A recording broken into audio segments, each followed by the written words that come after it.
je voudrais qu'on passe à autre chose, puisqu'on a peu de temps, mais il y a quand même l'affaire Kerbrat. Et alors, on a donc, là c'est pareil, on a deux couloirs d'onnage. On a un couloir d'onnage qui consiste à dire, c'est pas tolérable, point barre. Bruno Retailleau, Christian Estrosi encore ce matin sur CNews et sur Europe 1. Et puis, vous avez des élus comme la sénatrice verte Mélanie Vogel, qui dit, après tout, vous savez, la drogue, il y en a un peu partout, peut-être même au gouvernement.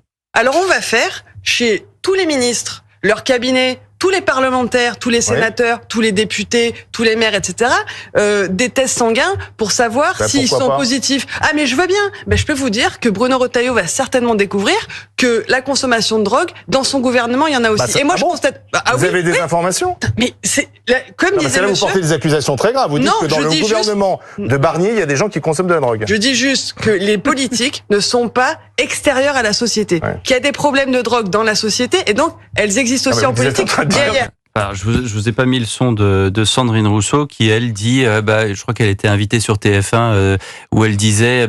ou sur BFM TV également, où elle disait, j'imagine que dans cette rédaction aussi, il y a de la consommation de drogue. En fait, écoutez, finalement, c'est pas grave, parce que tout le monde consomme de la drogue. Gabriel Cluzel. C'est quand même assez surréaliste comme séquence.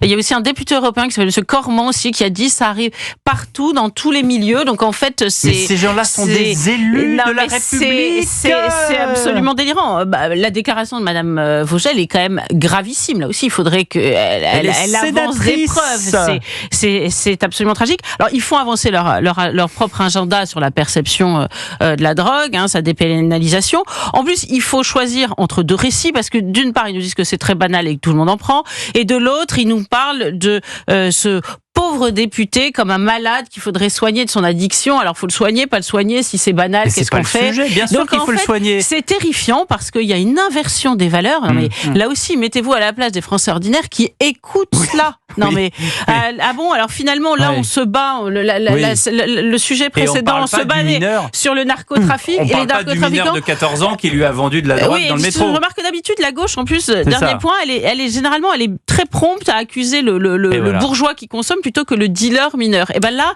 le bourgeois qui consomme, le notable député, là, visiblement, il faut l'excuser. Et aux haltères, en 30 secondes. Alors, en fait, ces propos qu'on a entendus, ils sont quand même responsables, ce relativisme, il est responsable de tous les dégâts dont on parlait au début de l'émission. Les morts, les règlements de compte, les blessés, le narcotrafic, les territoires perdus.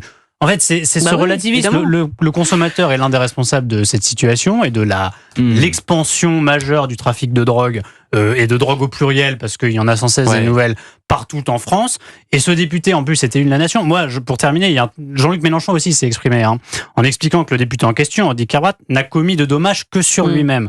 Mais rien n'est plus faux. Quand on achète de la drogue à un dealer mineur dans le métro, en fait, derrière, on encourage toute une chaîne de trafic illégal. On encourage l'exploitation de mineurs. On encourage des choses qui peuvent aller effectivement jusqu'au financement du terrorisme. Mais alors ça, ces conséquences, ne pas les avoir en tête au moment de s'exprimer, c'est hallucinant. Et avec nos impôts, si on prend l'origine.